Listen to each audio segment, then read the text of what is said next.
Sabi yan. Mga friend, nandito tayo sa Galalan Church para sa isang simpleng visiting. Sharing for the Word of God, and then pag-aanan ng mga bagay na nagpapabigat. God bless po mga friends. Okay. Adios sa kapurihan. Diyos ang mataas na kapurihan. Message kayo.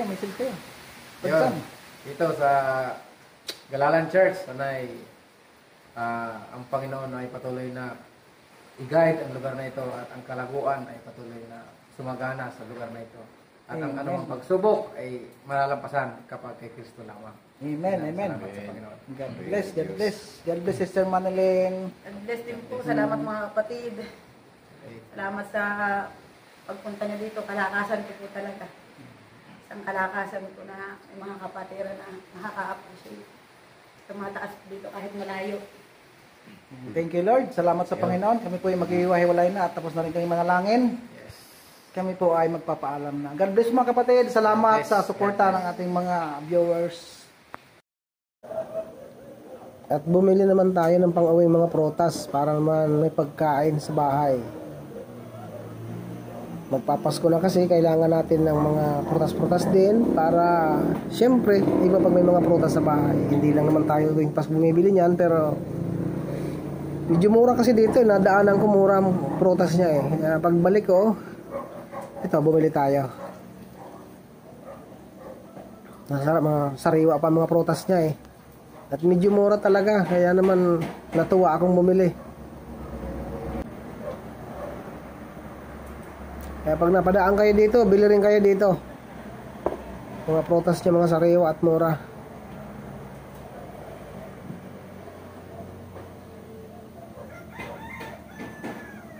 Pagtigil ko, ang dami rin tumigil. Kung napadaan ko dito, walang bumibili. Pagtigil ko, dami na rin tumigil. Nagbilihan na rin. Mayagi naman at halos maubos yung tinda nung nagtitinda eh. So, madadami din ang binibili nila kaya dinamihan na rin natin.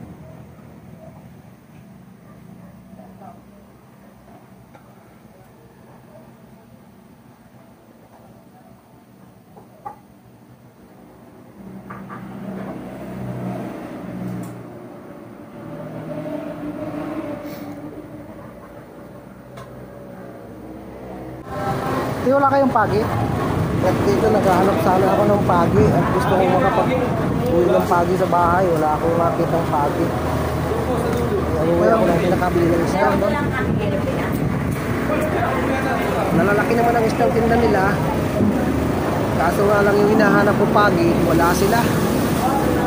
Nilikutan ko yung pamilihan, wala akong mabiling pagi. Kaya tuloy, nakauwi ako na walang dala. Wala akong dalang isda. Pagi. Ano pagi? Sabi ko nga, sana bumili nila ako ng malalaking isda na yun para naman makapag-uwi ng isda.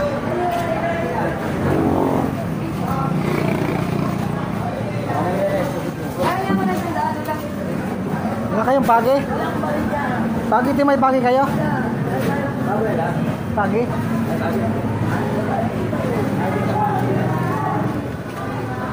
Madalang